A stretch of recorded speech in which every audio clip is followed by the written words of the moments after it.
Mga katambay, kamusta po? Si Kamanong po, nagbabalik na naman po muli para po magkomento po sa inyo dito po sa Tambayan Makabayan.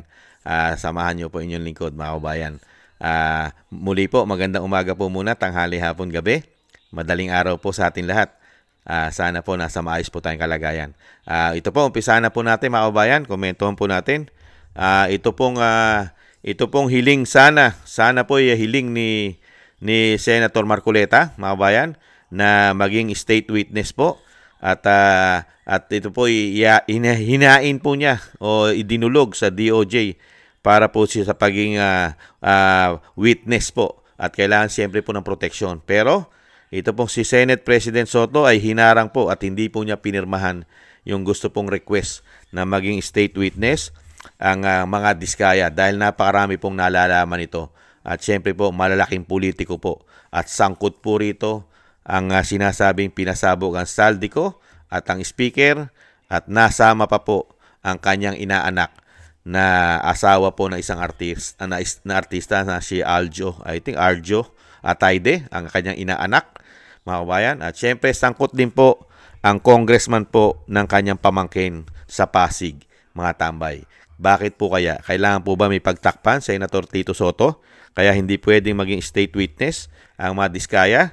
Dahil nasabit at nadawit ang iyong inaanak sa kasal at ang isang kongresista sa pamangkin mo sa Pasig at sabit din dito sa pinasabog na si Saldico. Nagtatanong lang po kay Senate President Soto, kailangan po bang protektahan at pagtakpan sila? Nagtatanong lang po, mga kabayan. Pakinggan po natin ito. Rin ang usapin sa flood control scandal at kaugnay niyan, makakausap po natin ngayon Senate President Tito Soto. Magandang gabi and congratulations, SP. Hi, thank you very much, Corina. Magandang gabi po. Pinky and Willard, thank you. Yes, sir. Marami po kaming tanong pero unahin ko na po yung hindi ninyo pagpirma doon sa request ni Senator Marcoleta para gawing testigo ang mga Diskaya. Kumbaga parang sila ay state witness. Ano po? Bakit po? Well, una sa lahat, pinadala sa akin dito yung sulat nung Lunes gabi. At dito sa sulat na to, yung sinasabi niya na ginagawang state witness. Itong i-recommend namin na state witness kay Secretary Remulla, Secretary Boying Remulla. So, sa akin, ang punto ko is, una, narinig ko si Secretary Remulla, meron siyang sinasabi tungkol sa kay Sara and Curly Diskaya. Witnesses are only if they meet the conditions set under the law, including the return of funds that they have allegedly gained from Republic Act 6981 yun eh. And how much are we talking about, SP?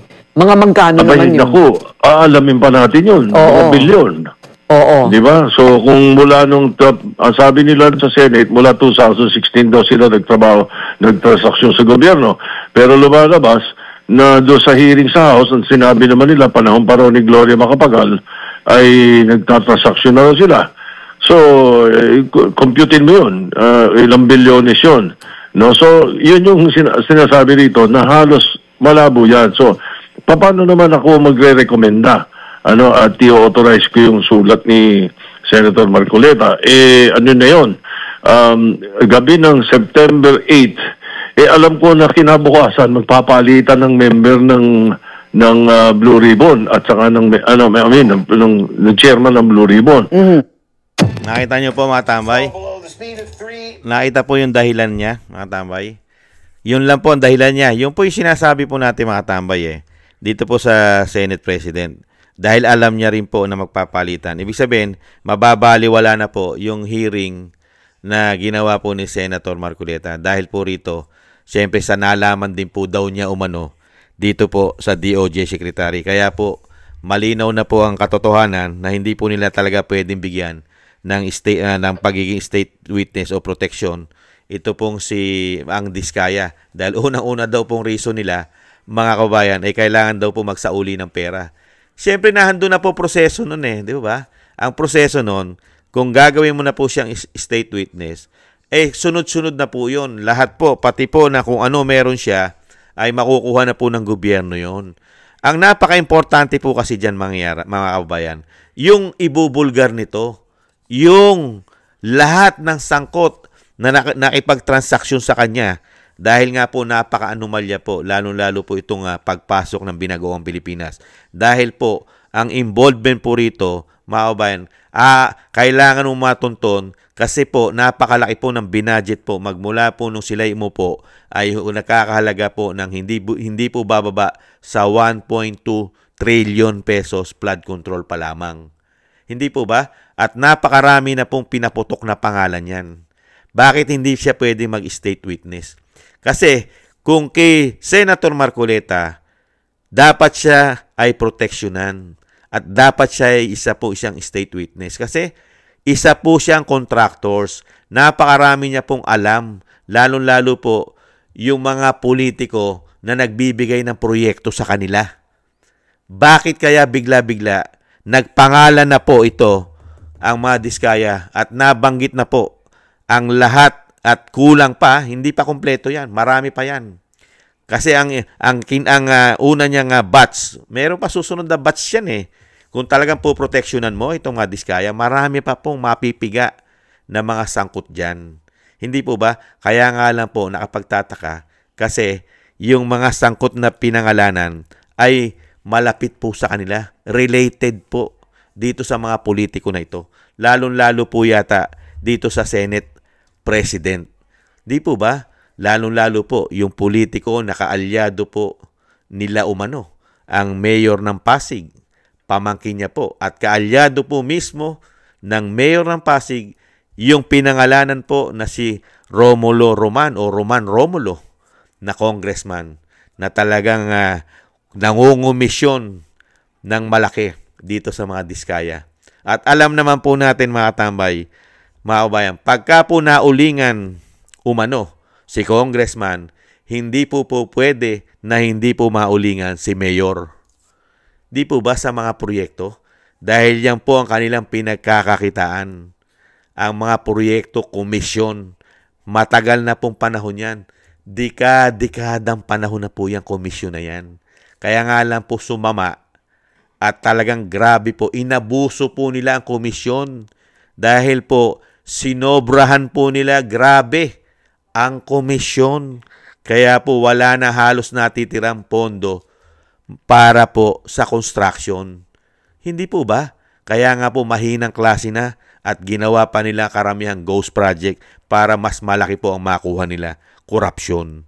Kaya yan po ang nakikita po natin dyan. Komento ko po mga tama. Unang-una, baka masabit, makaladkad ang pangalan ng kanilang pinoproteksyonan. Unang-una, family matter. Pagka kinaladkad mo na kinaladkad, si Congressman Roman Romulo ng Pasig, baka makaladkad din ang alkalde na pamangkin ng Senate President na si Vico Soto. Komisyon yan. Hindi po ba? At sino pa po isa? Yung kanila pong talent o sinasabing artista sa Itbulaga. Di ba? Yung asawa na First District Congressman po yata yun, si Arjo Atayde, I think. Asawa po ng isang artista, ay inaanak po niya sa kasal. At syempre, sino po ang magkakasama dyan, magkukumpare? Ay syempre po, hindi mawawala po dyan si Tambaluslos, mga kababayan. Hindi kaya makaladkad ang pangalan, mga kababayan, nung malalapit malalapit sa Senate President. Hindi po ba? At syempre, yung malalapit po sa mga kumpadre ng Senate President. Dahil nadawit na rin po, pinangalanan po ang Speaker, ang Saldico, at marami pang ibang congressman, at baka madawit na rin po ang mga malalaking pangalan katulad po ng meron pong accountability na Pangulo ng Bansa. At syempre, pati po ang DPWH Secretary nung panahon na yon na si Bonoan. Hindi po ba? At syempre po, yung dapat po na na sinasabi po na imbestigahan po, marami ring nalalaman yung USEC po ng secretary na si Yuse Cabral. Yan po yung sinasabi ni Senator Marcoleta na napaka-importante yung mga tao na dapat imbestigahan. Si Secretary Bonoan, si Yuse Cabral, hindi po ba? At ito pong isa sa contractor, isa pa lang sa mga contractors na Diskaya. Hindi po ba? Kaya nga pati si Bryce Hernandez ay pinamigay nila sa Kongreso na napaka-importante rin po dahil yan po'y maraming nalalamang mga politiko sangkot. Bakit po nagkakaganito sila, mga kababayan? Kasama kaya sila sa involvement? Kung hindi man sila kasama, o yung mga pamilyang malalapit sa kanila, o si kumpadre, si kumadre. Mga kababayan, ganyan po katindi. At syempre, magugulat ka sa isang DOJ secretary. Bakit ayaw ninyo? Kung ang reason lang po ng DOJ Secretary si Remulla ay para doon sa pera na sinasabing napakalaki na, hindi po ba? Kayang-kayang gawa ng paraan ng Estado. Hindi po ba na i-freeze at siyempre bawiin ang mga perang ito, lalong-lalo po sa mga asset nila, pag-aari. Hindi po ba? Yun lang ang dahilan nila. Kaya naman pong kunin ng gobyerno yon, yung mga ari-arian yan, asset niyan. Di po ba? Paano mo malulutas ang kaso kung yung mismo na makapagtuturo ng napakalaki na systematic corruption, siya na mismo makapagtuturo, ay ayaw mo pang bigyan ng protection? Bakit? Bakit? Samantalang yung iba, nagbabayad pa ng witness para lang magsinungaling. Di po ba? May mga senadora na ganyan. Di po ba? Senadora na ganyan. Nagbabayad pa ng milyones para lang magsinungaling ang kanyang witness. Samantalang ito, hayagan na sinasabi niya. Ano sinasabi ng Diskaya? Mahiya naman kayo. Hindi kami ang tunay na magnanakaw.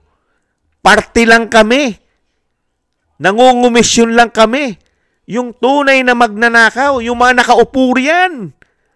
Yung mga nagsasalita diyang karamihan. Bakit ayaw nila na magtuloy-tuloy na mabunyag ito? Kaya kahiya-hiya po. Kaya napakapangit ang nangyari. Bakit napalitan? Bakit pinalitan? Bakit may pinagtatakpan ba? Kaya nagpalit? Kailangan may pagtakpan. Yan po mga tambay ang meron po tayo, Senate President, mga kaubayan. Pati po sa ginawang investigasyon ay pinuputol na po agad niya ang ginawang investigasyon ni Blue Ribbon Chairman nung panahon na siya po si Senator Marcoleta. Antimano po, cut off at pati lahat ng investigasyon ay binaliwala po ng isang Senador Tito Soto dahil magaling po siyang abogado. Ganyan po kahusay na abogado ang isang Tito Soto, mga kabayan, dahil galing daw po ito sa Wambol University. Ibang klase ka, Senator Tito, mukhang nangangamoy isda, napakabaho, something smell fishy ang ginagawa nyo. Pati ang DOJ nangangamoy. Hindi po ba nangangamoy? Haya na mismo, nakalatag na, nakaharap nyo na ang matinding testigo, witness sa lahat. Isa pa lang yan, 15 yan yung pinangalanan. Isa, dalawa pa lang halos, dalawa. Mga tambay. At bali 3 yung iniipit nila, si Alcantara, si Hernandez, at ang Diskaya, mga tambay, ang contractors. Paano pa yung iba na mga contractors? Paano sila lalabas? Paano sila magsasalita? Ang gusto pong mangyari ng mga demonyong magnanakaw na politiko ay wag po silang idawit hanggat maaari. Kailangan i-divert nyo yan. Wag sa amin. Kailangan sa mga Duterte yan, sa mga kaalyado ng Duterte. Magkakasundo tayo pag sila pinangalanan mo. Baka bigyan pa namin kayo ng state witness. Kayo, bibigyan namin kayo ng proteksyon. Ganun po ba? Kaya kailangan scripted. Sanay na sanay po sila sa scripted. Lalong-lalo po ang DOJ. Sanay na sanay sa scripted. Di po ba? Dahil katulad ng ginagawa sa dating Pangulong Duterte, mga kabayan. Napakahusay nila. Napakahusay, mga kabayan. May araw din po kayong lahat. Ang lahat po ay lumilipas. Tandaan nyo, nangyari na po sa Indonesia ang ginagawa nyo pong sabwatan, korupsyon. Nangyari po sa Indonesia. Ano po nangyari sa mga politiko ron? Huwag nyo po sanang ubusin ang pasensya ng mga Pilipino. Ito na yung pagkakataon na linisin nyo ang inyong pangalan, hindi pagtakpan. Hindi pagtakpan, linisin ninyo. Kung talagang tunay kayong lingkod bayan, stop. Hindi nga pala natin nakikita tunay silang lingkod bayan. Tunay lang po sila maglingkod sa mga sarili at mga kumpadre, kumadre nila. Hindi naman po sa mga Pilipino. Pang sarili lang po, pang pamilya, mga kabayan. Thank you po. Sana gusto po natin tambayan mga kabayan sa YouTube at TikTok. At ganoon din po sa mga nagko-comment, like, share, and subscribe. Thank you po. At sa mga subscribers po natin, thank you po mga kabayan. Mabuhay po kayo. At sa mga nagbibigay po ng tulong at biyaya, shoutout po sa inyo lahat. Thank you po kay Ma'am Nancy, Tatay Nick na Canada, Gay at Siena, Norma Garcia, Michelle Yamaguchi Vlog, Rosalina RK, Team 888, Wills Bubbles 5697, Sharpel Villacorta, Teodorico Erguisa Jr., Anijo, ako si Pilam, Jobilin Watanabe, si Jem Aris ng United Arab Emirates, Julieta Silona ng Sydney, Australia, Gina Ray, Solid DDS ng Berlin, Germany, Jake Yahut, 4531 ng Maisog, California, USA, Eric Hershaw ng Canada, Kingston 123 ng Hong Kong, si Vey Chichioko, si Ma'am LB at Shermani ng North Miami, Florida, USA. Maraming salamat po mga tambay sa mga biyaya po. At ingat-ingat po kayo, lalo-lalo po sa inyo pong paggawa. At yung panalangin po natin mga tambay, sama po natin sa ating mga dasal na maingatan po ang pamilya Duterte, ang Vice President, maingatan po. Ganon din po ang dating Pangulong Duterte, maingatan po at makabalik po sa lalong mabilis sa ating bansa at madugtungan pa po ang kanyang buhay at kalakasan. Thank you po mga kabayan. At tayo rin po yung mag-ingat at magdasal na maingatan po ating buong sambayanan. Mga kabayan, thank you po. Bye-bye.